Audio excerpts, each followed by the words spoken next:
Her kommer så en gennemgang af opgavesæt 3 i afleveringsopgaver i biologi. Første opgave her, den drejer sig om alger i søer. Og det første man ser her, det er, at man får nogle oplysninger heroppe i det øverste, noget omkring forholdet mellem N og P. Der står, at alger kræver mindst 7 gange mere N end P til deres vækst. Og man har så for forskellige datoer målt uorganisk N, uorganisk P og så forholdet mellem NP. Og det første spørgsmål, det er, I bliver bedt om at afbilde NP-forholdet som funktion af tiden. Og der sker med regneark eller millimeterpapir. Der er det selvfølgelig fint at gå ind og eventuelt bruge Excel. Og jeg har prøvet at lave det her.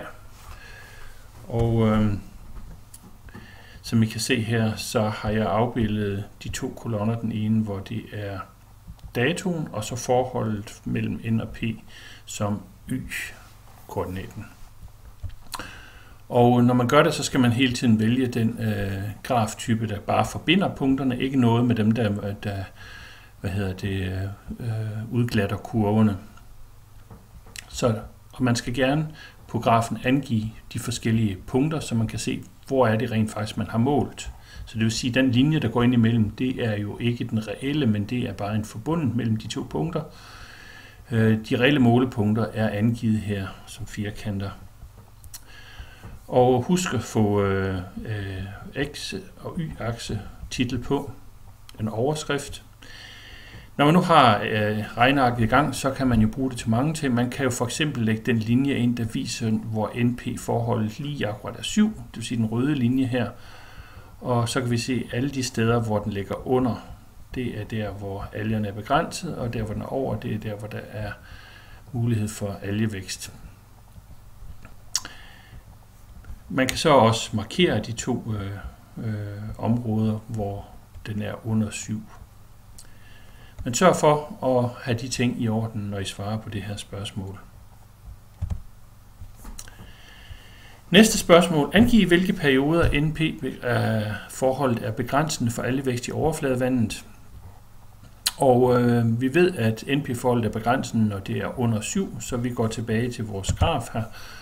Og vi kan se, at hvis vi tegner den røde linje her, som er NP lig med 7, så vil vi sige, at det er de perioder, der ligger ind imellem skæringspunkten mellem grafen og den røde graf her. Og det er så i hovedsageligt hele sommerperioden her fra hen omkring begyndelsen af juni og hen til omkring 18. september. Så vi kan se, at i hele den her periode, der ligger den her nede, NP-forholdet, så i hele den her periode, det grønne her, der er NP-forholdet under 7 og dermed begrænsende. Mange af jer skriver så, at det er den 22. at der er det begrænset, men vi vil jo nok se, at vi kan se, at kurven den er faktisk faldende hen gennem april måned og falder ned og stiger så op igen. Det vil sige, at der må være en periode omkring den 22. april. Så ikke kun lige den 22. april, men et lille område her, et forårsområde, hvor der er en begrænsning af algevæksten. Godt. Vi går tilbage til opgaverne her. Forklar, hvorfor forholdet mellem N og P kan være en begrænsende faktor for algevækst i overfladevandet. Ja, der står jo, at alger kræver mindst 7 gange mere N end P til deres vækst. Og der er det vigtigt, når I svarer på det her spørgsmål, at I gør klart, hvad skal algerne bruge N og P til? Nitrogen bruges hovedsageligt til at danne proteiner af. Proteiner er nogle af de vigtigste stoffer i cellerne, og det bruges der rigtig mange af. De indgår i enzymer, og de indgår også i DNA, RNA og en række andre stoffer. Så nitrogen er et meget vigtigt næringsstof, fordi det indgår i så mange kemiske forbindelser. P indgår i knap så mange forbindelser. Det indgår hovedsageligt i DNA, RNA og i ATP. Så det vil sige, at P indgår i færre forbindelser. N skal altså indgå i langt flere forbindelser. Og hvis en alge for at kunne vokse skal bruge langt flere forbindelser, der indeholder N, så kræver det også langt mere N. Og man kan derfor forestille sig, at hvis N kommer ned under et vist forhold i forhold til P, jamen så er der mangel på N, og så kan cellen simpelthen ikke vokse ordentligt, og dermed begynder den at blive begrænsende. Så i det her spørgsmål er det rigtig vigtigt at gøre sig klart, at N og P bruges som to vigtige stoffer, men N bruges i langt højere grad, fordi det indgår i proteiner. Det gør P ikke. P indgår altså kun i DNA og RNA og ATP. Så derfor kan man forklare, at et forhold under 7 vil virke begrænsende. Godt. Så står der i bundvendet af NP i sommeren over 7. I samme periode er søen domineret af furaalger tilhørende slægten Serratium og cyanobakterier. Det vil sige, at der er hovedsageligt 2 typer alger, der er dominerende i søen. Men hvis vi kigger tilbage på vores graf, så kan vi også se, at sommerperioden det er netop der, hvor den er under 7. Så der må være en årsag til, at de her 2 typer alger vil kunne vokse i søen, når NP-forholdet er begrænsende. Der står så, vælg en af arterne, Serratium eller Anabaena, og giv forslag til, hvorfor det kan forekomme så store mængder netop i sommermånederne. Ja, først og fremmest, hvis vi nu vælger for eksempel Anabaena her, som er det, vi kalder en blågrønalge, altså lidt en mellemting mellem en bakterie og en alge. Den har både nogle af bakteriens og nogle af algens egenskaber. Så indeholder den celler, som vi kan se her, der har den evne, at de kan danne nitrogenfiksering. De her celler har evnen til at optage nitrogen direkte fra atmosfæren, det vil sige opløst i vand, og indbygge dem i først ammonium og derinde i aminosyre.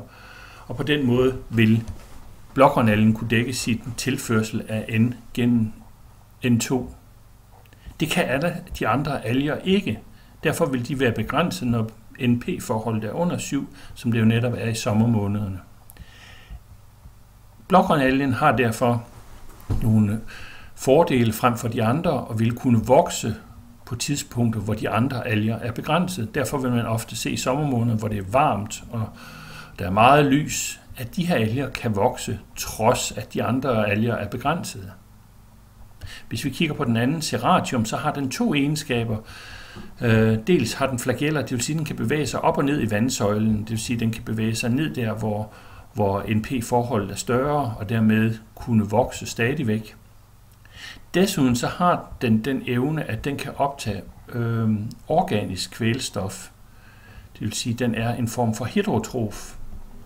Og det er der ikke rigtig mange andre alger, der kan. Så den vil både kunne bevæge sig op og ned i vandsøjlen, men den vil også kunne optage noget af det kvælstof, der findes i det døde organiske materiale i vandet. Og på den måde dække sit N-forbrug og ikke være begrænset af det lave NP-forhold. Så det sidste spørgsmål, der skal I være rådgivere med hensyn til at ændre på sigtedybden i en sø. Og der er forskellige måder, man kan bruge. Man kan fjerne bundmateriale, gøre fosfat biologisk utilgængelig ved kemisk binding. Man kan mindske tilførslen af nitrogen ved braklægning af en landbrugsjord omkring søen. Og så står der, vælg en af ovenstående idéer, som du vil anbefale, begrund dit valg. Og vi kan prøve at tage et par af dem. Hvis man fjerner bundmateriale, så kan vi sige, at et af de stoffer, der oftest udfældes i bunden, det er fosforforbindelser. Og fosforforbindelser vil langsomt hele tiden blive frigivet til søen, og dermed være med på at give næring til søen. Så hvis man fjerner bundmaterialet, vil man kunne over en periode være med til at fjerne noget af det vigtige fosfor, som er næringsstof. Og der står, at det er sigtedybden, det handler om, så vi må jo lige definere, hvad sigtedybden er. Det er den dybde, man kan nedsænke en sætskive på i vandet, indtil den lige akkurat forsvinder. Det vil sige, jo større sigtedybde, jo længere ned skal man sænke skiven, og jo klarere er vandet dermed. Så sigtedybden er indirekte et udtryk for, hvor godt algerne vokser. Så en stor sigtedybde, lav algevækst, og dermed mindre forurenet eller mindre eutroft vand. En anden mulighed, man kunne, det var man kunne braklægge noget af jorden omkring søen. Og for at forklare, hvad der sker her, så vil det være sådan, at man vil have et bufferområde mellem de marker, hvor man strøger kunstgødning ud. Det vil sige, at vandet skal bevæge sig igennem det her område med braklægning. Det vil sige et område, hvor der ikke tilføres næringsstof. De planter, eller det man har plantet, eller det græs, der vil være her, kan altså være med til at optage noget af den næring, der langsomt ellers vil sive ud i søen. Og på den måde mindske tilførslen af næringsstoffer. Og derved vil sigtedybden igen stige. Så alle de her måder, de har hver deres måde at være med på at regulere mængden af næringsstoffer i søen. Den sidste tilfører ilt til søens bund. Det er en anden måde at undgå, at der frigives kvælstof fra bunden. Fordi hvis der opstår iltsvind ved bunden, så vil en god del af den kvælstof, der er bundet, frigives, og dermed være med på at eutrofiere søen og gøre algevæksten større, og dermed sigtedybden mindre. Hvis man ilter vandet, så vil den fosfor, der er i vandet, bindes til oxiderede jernforbindelser, og man undgår dermed den kraftige algevækst. Ja, vi går til spørgsmål 2. Det er en opgave, der handler om en arvelig sygdom, der hedder hemokromatose. Og det er en sygdom, som er arvelig. Den er recessiv, kan vi se her, fordi man skal have 2 udgaver af sygdommen, for at den kommer til udtryk. Har man kun en af den, kan den føre til, at man har forhøjet jern i kroppen. Der står her, for at kunne udvikle sygdommen, vil man have 2 arvelige anlæg mutationer, det vil sige en for moren og en for faren. Har man kun et aflæg fra enten moren og faren, kan man få øget jerndepoter, men udvikler ikke sygdommen. Så det vil sige, at sygdommen må være recessiv. Har man kun det ene gen, så bliver man ikke syg. Har man derimod 2 raske gener, så vil man have et normalt jerndepot. Der er så angivet et billede her af selve det protein, som har med sygdommen at gøre. Og det kommer vi så tilbage til, fordi det, der bliver spurgt om her, det er, beskriv strukturen af proteinet figur 1. Og hvis vi går tilbage til det her protein, når man kigger på sådan en tegning her, så vil man kunne se, at der er forskellige farver. Og hver farve angiver en proteinkæde, så i det her tilfælde kan vi se, at der er en grøn, der er en blå, og der er en orangefarvet proteinkæde. Det vil sige, i det her protein indgår der 3 proteinkæder, og det er altså den kvartinære struktur, der er opbygget af 3 proteinkæder. Den tertiære struktur, det kan vi sige, det er den rummelige måde, som hele de her proteiner er opbygget på, og proteinkæden den snor sig rundt. Grunden til, at den får den her form, den skyldes de svovlbroer, der dannes mellem de enkelte proteinkæder og mellem de 3 forskellige proteinkæder, der indgår.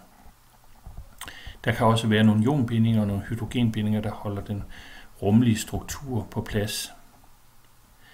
Snakker vi den sekundære struktur, så kan vi se, at på figuren her, der er forskellige spiralforbindelser, og der er nogle pladestrukturer her. Og det er præcis der, hvor aminosyrerækkefølgen fører til, at der dannes nogle plader, strukturer eller spiralstrukturer. Og det indgår i alle 3 proteinkæder, både spiralstrukturer og pladestrukturer. Den primære struktur kan vi ikke sige noget om, for vi kan ikke se, hvad det er for nogle aminosyrer, der indgår i selve proteinet her. Så vi kan kun sige noget om sekundærstrukturen, tertiærstrukturen og kvartinærstrukturen. Forklar, hvorfor det har betydning for HFE-proteinets funktion, at cystein erstattes af tyrosin. Når I skal svare på det spørgsmål, så er det vigtigt at se på, hvad bliver der rent faktisk spurgt om. Der bliver spurgt om betydningen af, at man erstatter cystein med tyrosin. Så derfor skal vi koncentrere os om at se på, når man skifter cystein ud med tyrosin, så indfører man altså en aminosyre, som har den forskel fra cystein, at den kan ikke lave svovlbroer. Det betyder, at en vigtig aminosyre, der har med den tertiære struktur at gøre, forsvinder, og dermed vil der kunne ændres på den tertiære struktur, det vil sige den rummelige struktur af proteinet. Og det har ofte en katastrofale virkninger, fordi det kan betyde, at den funktionelle del af proteinet ændrer sig, når den rummelige struktur af proteinet ændres. Cystein er altså meget vigtigt i forbindelse med den tertiære struktur. Der bliver ikke spurgt om, hvad årsagen til, at tyrosin bliver erstatter cystein. Der står kun betydningen af, at den erstattes, så det er meget vigtigt, når man svarer på det her spørgsmål. Spørgsmål 3. Forklar, hvorfor der ikke er tilsat DNA til prøven i brønd 2-figur. Og vi har her på figur 2 en gel med 9 brønde. Ude til venstre her har vi faktisk det, vi kalder en skala, en stige af DNA-stykker, hvor man kender længderne. Og så har vi til brønd 3, 4, 5, 6, 7 op til 9, der har vi tilsat prøver fra henholdsvis første generations mand og kvinde, anden generations kvinde, mand og kvinde, og så tredje generation herhen. Brønd 2 er der ikke tilsat noget, og årsagen til, at man gør det er, at når man skal kigge på sådan en bånd her, så er det vigtigt at vide, at der ikke opstår nogle artefakter, altså nogle kunstige bånd. Så hvis ikke man tilsætter noget her, så skulle der helst heller ikke komme noget bånd. Hvis der var kommet et bånd her, så ville vi jo kunne tvivle på de bånd herinde. Der vil altså kunne være en forurening, så vi kan sige, at den her bånd skal klarlægge, at vi som kontrol, at der ikke er noget DNA, når man ikke tilsætter det. Så når man laver sådan et forsøg, har man altid en kontrol med for at være sikker på, at at de resultater, man får herhenne, at de er ægte. Så skal vi ud fra figur 2 tegne en stamtavle. Og her er det vigtigt, at man ligesom gør brug af den her figur, når man skal snakke om det. Vi kan se, at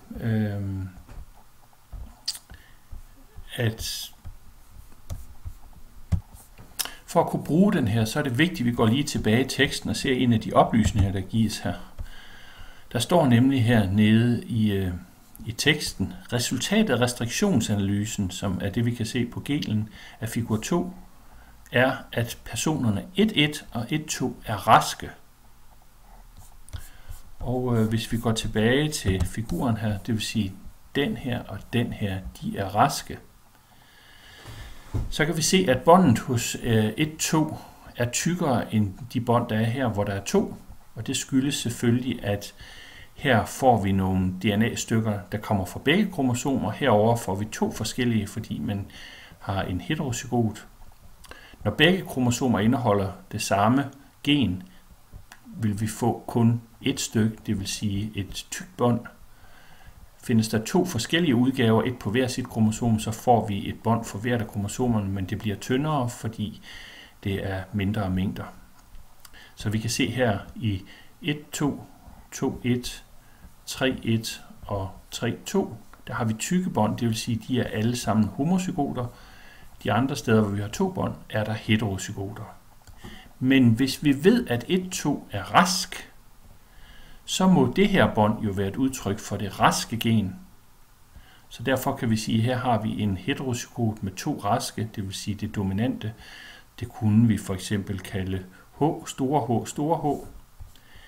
Vedkommende, der er rask her, har altså en recessiv udgave af det syge, som må være et stort H, lille h. 2.1, som har samme genotype som den her, altså tyk bånd her, må altså være store H. 2 har 2 bånd igen, altså må det være en heterozygot, store H, lille h. 2-3, heterozygot, store H, lille h.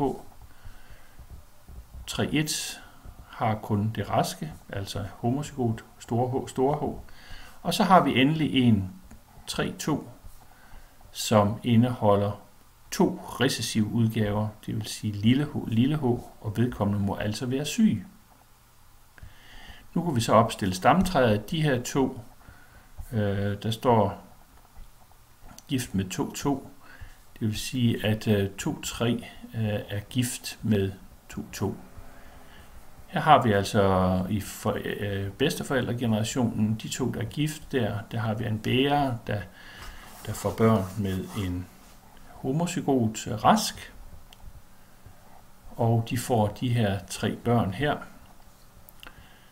En, der er store H, en, der er store H, lille H, og det er jo muligt, fordi herhen kan moren have givet det lille H sammen med det store H. Det vil sige, der er egentlig 50% chance for, at deres børn er store H, lille H, og 50% chance for, at de er store H.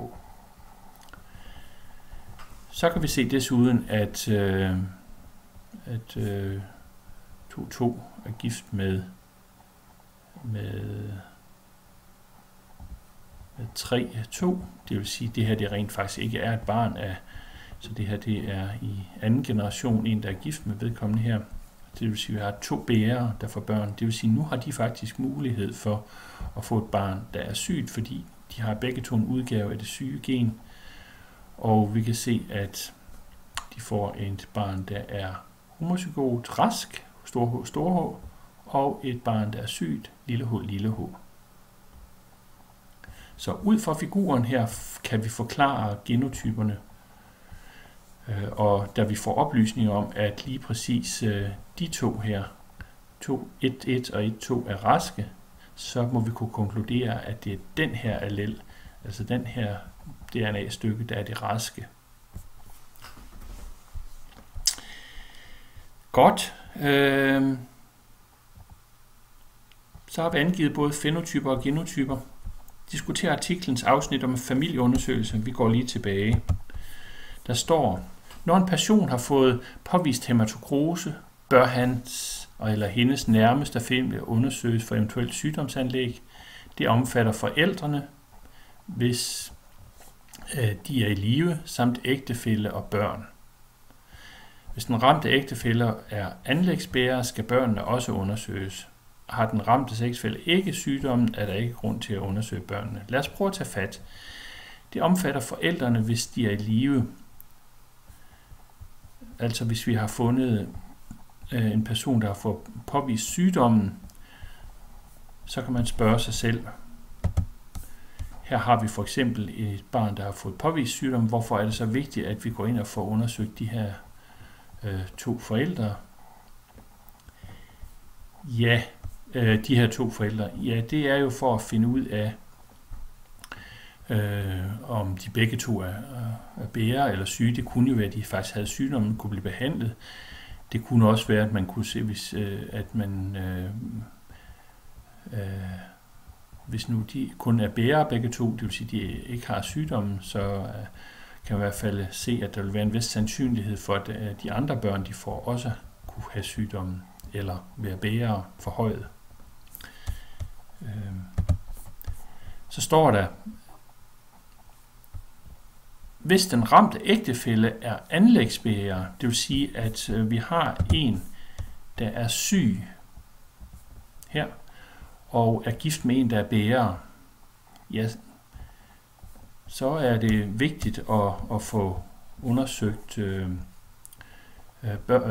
de børn, man får, fordi at nu vil der være mulighed for, at der faktisk vil være 50% chance for, at børnene har sygdommen, og hvis man skal behandle den, er det vigtigt at komme ind i tide med en undersøgelse.